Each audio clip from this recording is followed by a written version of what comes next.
नमस्कार, मैं हूं आपके साथ गौरव राजेंद्र। बुलेटिन की शुरुआत करते हैं। भगवान श्री कृष्ण की लीला भूमि वृंदावन में बीजेपी के नवनिर्वाचित राष्ट्रीय अध्यक्ष नितिन नवीन और उत्तर प्रदेश बीजेपी अध्यक्ष पंकज चौधरी ने प्रधानमंत्री मोदी के लोकप्रिय कार्यक्रम मन की बात का 130वां संस्करण को सुना और इस दौरान प्रदेश के सूबेदार योगी आदित्यनाथ भी मौजूद रहे।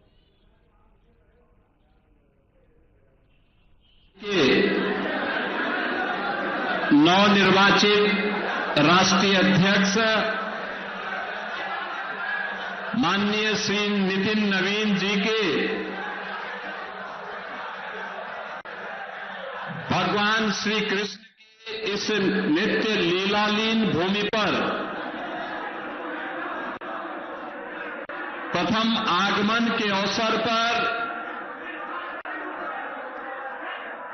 मैं उत्तर प्रदेश की जनता जनार्दन की ओर से और भारतीय जनता पार्टी के लाखों कार्यकर्ताओं की ओर से वृंदावन की इस पावन धरा पर उनका सबसे पहले आप सभी कार्यकर्ताओं की ओर से हृदय से स्वागत करता हूं, अभिनंदन करता हूं। आज के स्वागत समारोह कार्यक्रम में उपस्थित भारतीय जनता पार्टी के प्रदेश के अध्यक्ष केंद्रीय मंत्री श्री पंकज चौधरी जी, राष्ट्रीय महामंत्री श्री दुष्यंत गौतम जी, क्षेत्रीय अध्यक्ष श्री दुर्विजय सिंह साक्य जी, प्रदेश उपाध्यक्ष श्री संतोष सिंह जी, जिला प्रभारी अशोक कटारिया जी, भारतीय जनता पार्टी के जिला के अध्यक्ष श्री निर्मल पांडे जी, महानगर अध्यक्ष हरिशंकर राजू यादव जी,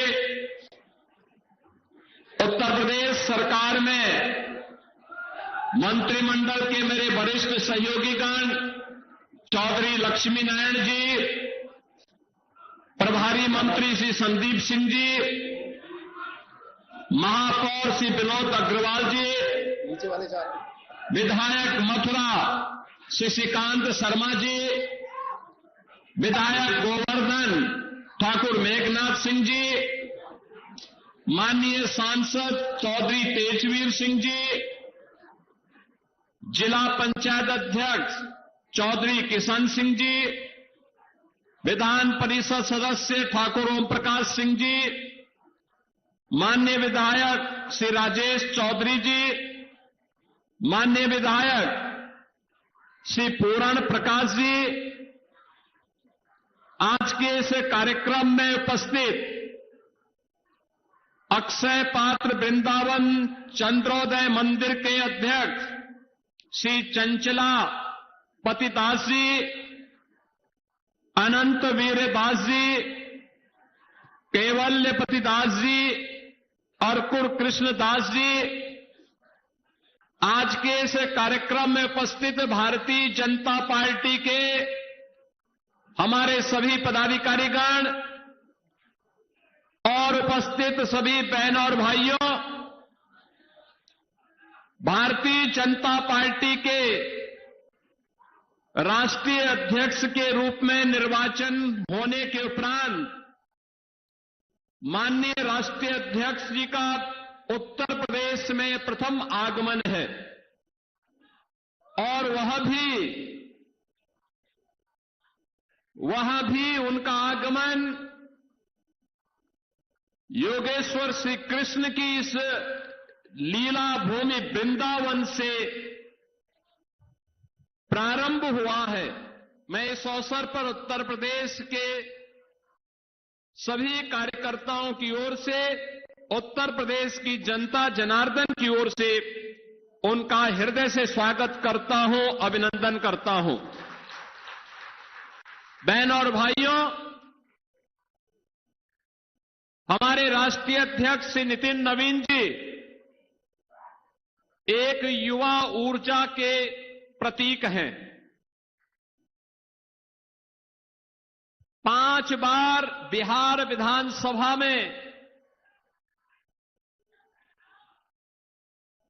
पाटलिपुत्र से विधायक के रूप में आप अपनी सेवाएं दे रहे हैं। भारतीय जनता पार्टी के संगठन के भी विभिन्न पदों का आपने ईमानदारी पूर्वक निर्वहन करने के उपरांत अब आदरणीय प्रधानमंत्री जी की प्रेरणा से, उनके मार्गदर्शन में भारतीय जनता पार्टी ने श्री नितिन नवीन जी को अपने राष्ट्रीय अध्यक्ष के रूप में ये नया दायित्व दिया है और उस नए दायित्व के उपरांत आज उनका ये प्रथम आगमन योगेश्वर श्री कृष्ण की इस पावन धरा पर हुआ है। बहनों और भाइयों, ये हम सब के लिए अत्यंत आह्लादकारी क्षण है जब यहां के कार्यकर्ताओं को यह सौभाग्य प्राप्त हुआ है कि वे अपने राष्ट्रीय अध्यक्ष जी का यहां पर स्वागत कर सकें, अभिनंदन कर सकें। वैसे भी यह धरती ब्रजभूमि हमारी प्राचीन काल से ही तीर्थ भूमि रही है।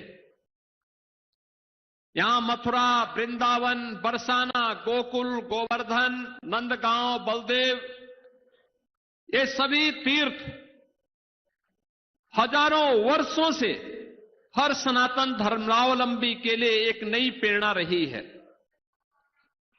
यहां के रज रज में, यहां के कण कण में श्री कृष्ण का, राधा रानी का और हजारों वर्षों की उस विरासत का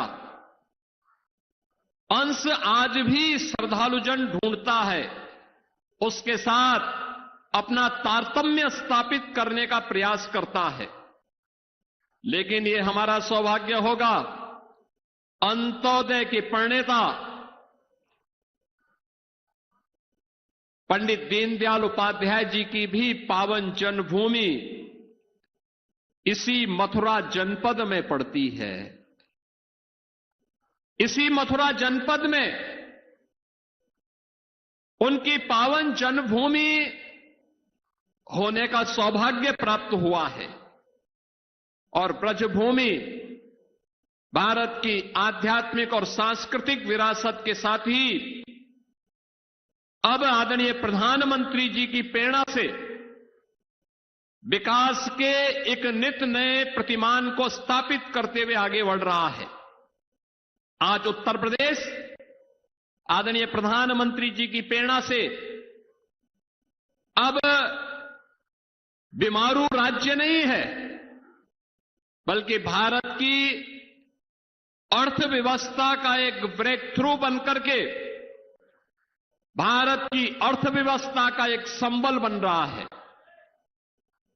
निरंतर पिछले 5 वर्ष से अधिक समय से उत्तर प्रदेश अब रेवेन्यू सरप्लस स्टेट के रूप में डबल इंजन की सरकार, डबल स्पीड के साथ न केवल बड़े बड़े इंफ्रास्ट्रक्चर के कार्यों को जमीनी धरातल पर उतारती है, हर नागरिक को सुरक्षा का एहसास कराती है, बल्कि गरीब कल्याणकारी योजनाओं के माध्यम से भी बिना भेदभाव के वंचित को वरीयता के आधार पर शासन की योजना का लाभ समाज के प्रत्येक तबके को देने का कार्य कर रही है।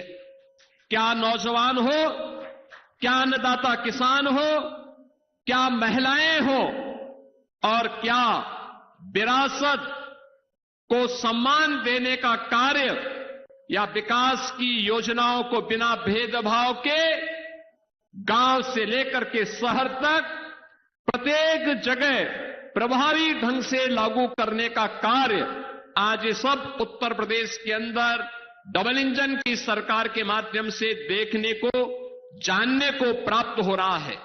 अब उत्तर प्रदेश का नौजवान पहचान के लिए मोहताज नहीं है। देश के अंदर जहां कहीं भी जाता है अब वह कह सकता है कि मैं उत्तर प्रदेश का वासी हूं। हर व्यक्ति, सामने देखने वाला व्यक्ति भी गौरव की अनुभूति करता है। एक समय था जब उत्तर प्रदेश के सामने पहचान का संकट खड़ा किया गया था। एक समय था जब यहां की विरासत को लोग कोसने का काम करते थे, हमें अपमानित करने का काम करते थे। बीमारू राज्य होने के नाते लोगों का दृष्टिकोण हमारे बारे में भिन्न था। अब बीमारू नहीं, अब तो भारत की इकोनॉमी का ग्रोथ इंजन बनकर के उत्तर प्रदेश देश के विकास में अपना योगदान प्रभावी ढंग से दे रहा है। इसमें हमारा युवा भी, अन्नदाता किसान भी और आधी आबादी भी इस पूरे अभियान के साथ जुड़ करके कार्य कर रही है और यही भारतीय जनता पार्टी के प्रति आम जन के विश्वास का प्रतीक भी है।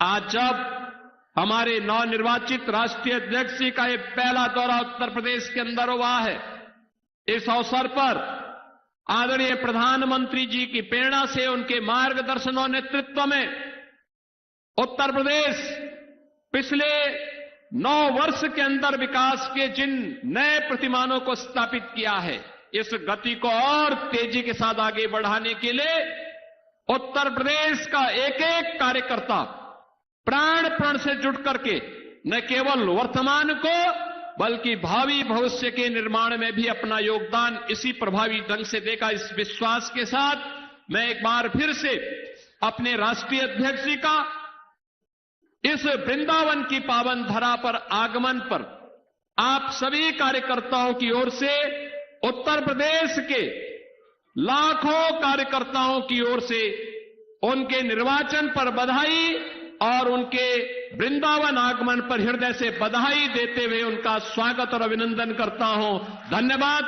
जय हिंद, जय जय श्री राम। बहुत बहुत धन्यवाद माननीय मुख्यमंत्री जी, आपने अपने गरिमामयी उद्बोधन से हम सब कार्यकर्ताओं का मार्गदर्शन किया। मैं अब हम सबके मार्गदर्शन के लिए भारतीय जनता पार्टी के सिरमौर युवाओं की प्रचंड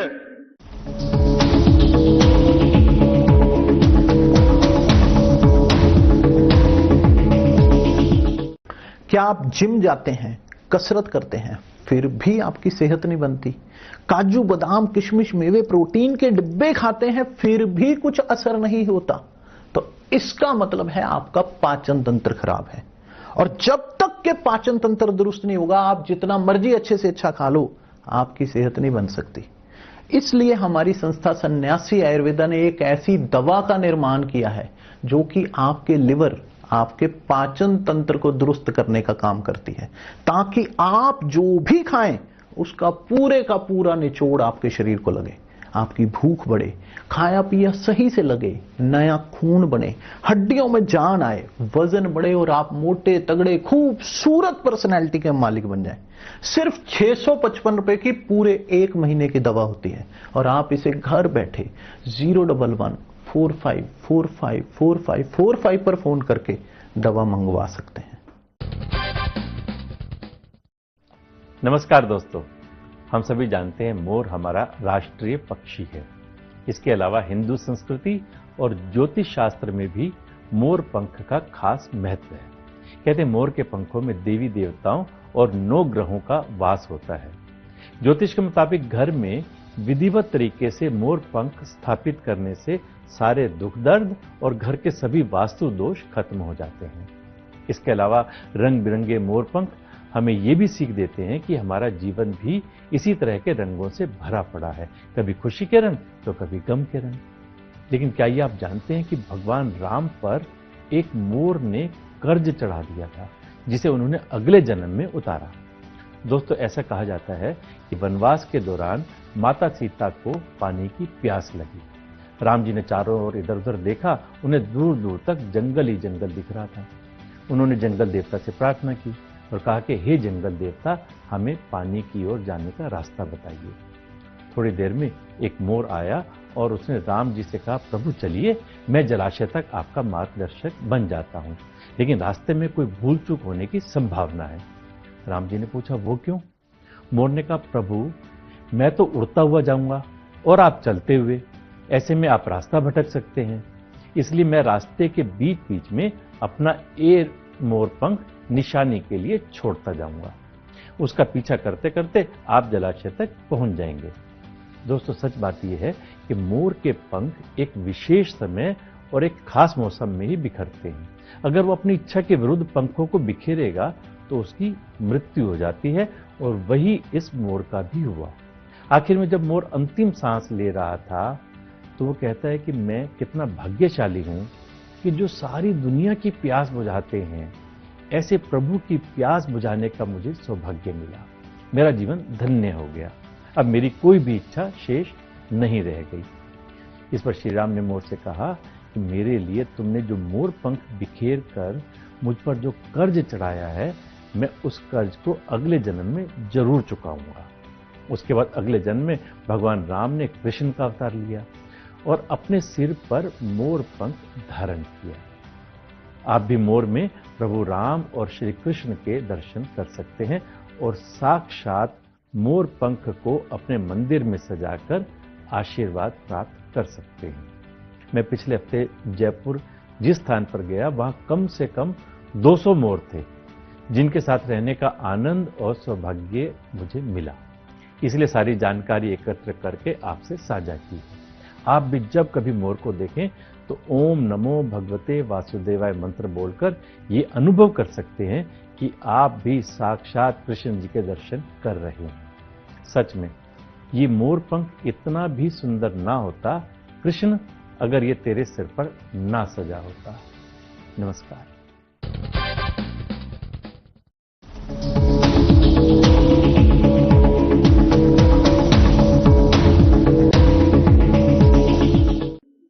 ताकि प्रतीक भारतीय जनता पार्टी के नवनिर्वाचित अध्यक्ष आदरणीय नितिन नवीन जी को आमंत्रित करूंगा कि वह हम सब कार्यकर्ताओं का उद्बोधन देकर मार्गदर्शन देने का कष्ट करें। श्रीमान नितिन नवीन जी।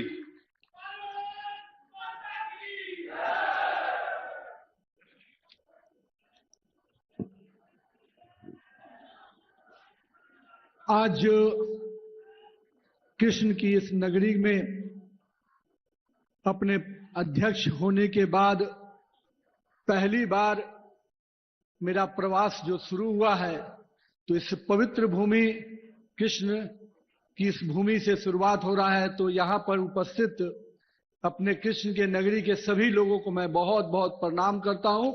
इस पवित्र भूमि को भी नमन करता हूँ। श्री कृष्ण के इस नगरी में मेरे पहले भी आना हुआ है, कई बार आगमन हुआ है, पर मैं आज कह सकता हूं कि अपने इस अध्यक्षीय कार्यकाल की शुरुआत अगर इस नगरी से हुई है तो निश्चित रूप से उत्तर प्रदेश कहीं न कहीं देश का उत्तम प्रदेश बनकर उभरा है।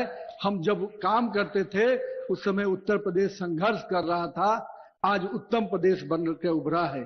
इसका नेतृत्व करने वाले हमारे देश के यशस्वी प्रधानमंत्री श्री नरेंद्र मोदी के नेतृत्व में लगातार उत्तर प्रदेश को नेतृत्व दे रहे हमारे मुख्यमंत्री आदरणीय श्री योगी आदित्यनाथ जी को भी मैं बहुत बहुत आभार व्यक्त करता हूं कि आपने उत्तर प्रदेश को उत्तम प्रदेश बनाने में पूरा संघर्ष किया है, पूरी पुरुषार्थ किया है। हमारे बीच में उपस्थित भारतीय जनता पार्टी के प्रदेश के अध्यक्ष पंकज चौधरी जी, हमारे राष्ट्रीय महामंत्री आदरणीय दुष्यंत गौतम जी, मंच पे उपस्थित आदरणीय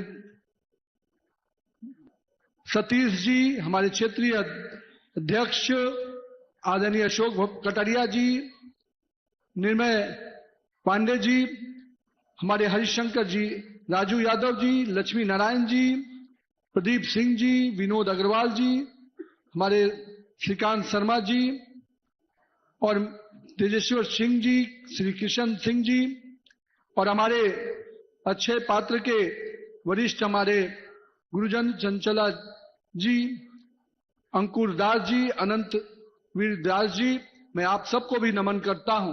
साथ ही साथ यहाँ पर उपस्थित अपने पार्टी के सभी वरिष्ठ नेतृत्वगण जो यहाँ पर मंच पे उपस्थित हैं, साथ ही साथ इस कार्यक्रम में उपस्थित पार्टी के सभी कार्यकर्ताओं का भी अभिवादन करता हूं। मित्रों, हम लोग को ध्यान में है कि जब पहले हम लोग उत्तर प्रदेश की धरती पे आते थे तो यहाँ की चर्चा किस प्रकार की होती थी। माननीय मुख्यमंत्री जी अभी हम लोग को बता रहे थे कि किस प्रकार से बीमारू राज्य की चर्चा होती थी, तो उत्तर प्रदेश, बिहार जैसे राज्यों का नाम लिया जाता था।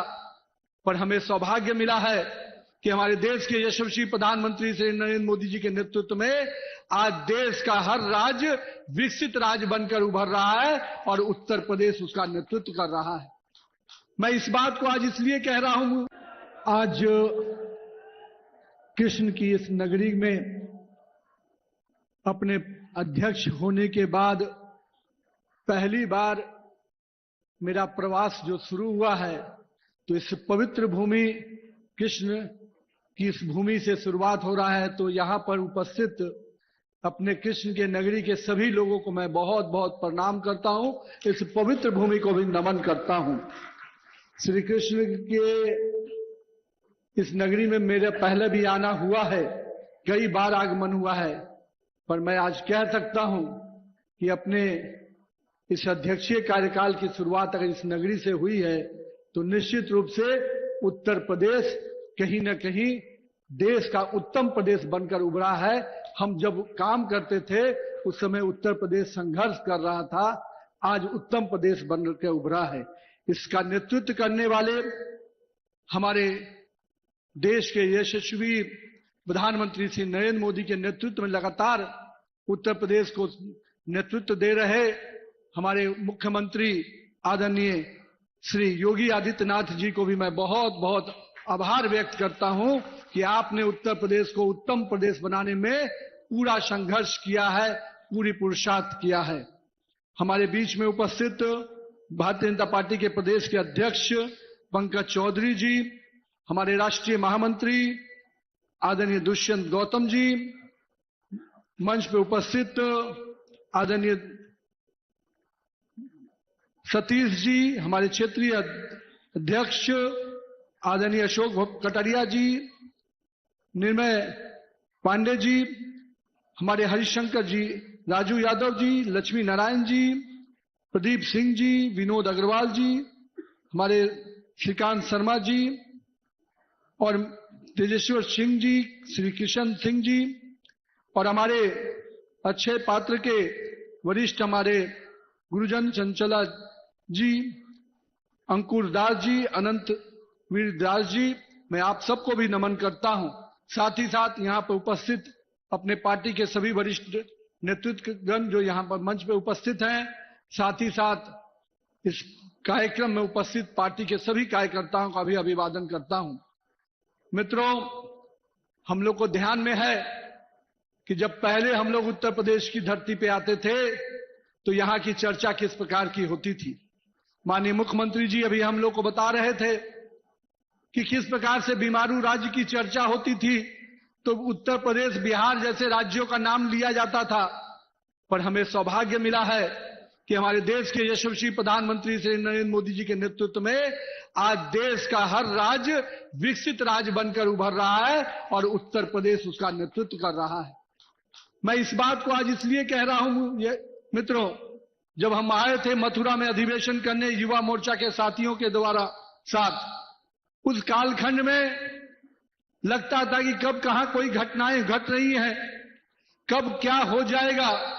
और आज जिस कारण से उत्तर प्रदेश जाना जाता है अपने लॉ एंड ऑर्डर के लिए, उस कुशासन को समाप्त करने के लिए, और मैं कह सकता हूं कि बिहार में अगर जंगल राज था तो यहां पर भी उस अराजकता की सरकार थी जिसको हमारी नेतृत्व वाली सरकार ने समाप्त किया। आज बिहार हो या उत्तर प्रदेश हो, देश का उत्तर भारत का कोई भी राज्य हो, विकास के पटरी पर अगर आगे बढ़ रहा है तो इसका बड़ा देन कहीं ना कहीं भाजपा कार्यकर्ताओं को भी जाता है कि इन कार्यकर्ताओं ने अपने समय का संघर्ष किया और उस संघर्ष के बल पर आज देश में अपनी सरकार बनी और एक बार नहीं तीन बार अगर देश में भाजपा की सरकार बनी तो इसका श्रेय कार्यकर्ताओं को जाता है। मैं साथ ही साथ उत्तर प्रदेश के विकास में जिस प्रकार से काम हो रहा है, मैं माननीय मुख्यमंत्री जी को बहुत बहुत बधाई देता हूं कि जिस राज्य में बनारस से लेकर हम कह सकते हैं अयोध्या से लेकर और आज काशी की इस नगरी में भी, काशी के और मथुरा के इस नगरी में भी जिस प्रकार से सांस्कृतिक विरासत को आप आगे बढ़ा रहे हैं, निश्चित रूप से भारत का एक एक सनातनी व्यक्ति अपने आप में गर्व करता है कि ऐसी सरकार हमने बनाई है जो सनातन के परंपराओं को जीवित रखकर आगे बढ़ा रहा है। माननीय मुख्यमंत्री जी, आपने केवल सांस्कृतिक विरासत को ही नहीं, सांस्कृतिक राष्ट्रवाद की जड़ों को ही मजबूत नहीं किया है, आपने उत्तर प्रदेश में विकास की गाथाओं को भी आगे बढ़ाया है। आज उत्तर प्रदेश में एक्सप्रेसवे की चर्चा होती है, चाहे वो यमुना एक्सप्रेसवे हो, चाहे कई और अन्य एक्सप्रेसवे। ये दिखाता है कि उत्तर प्रदेश विकास के पटरी पे अब देश के उत्तम राज्यों में ही नहीं, विदेश में जो ऐसी सड़कें दिखती थी, आज उत्तर प्रदेश में भी वैसी सड़कें दिख रही हैं। फिलहाल बुलेटिन में इतना ही। नमस्कार।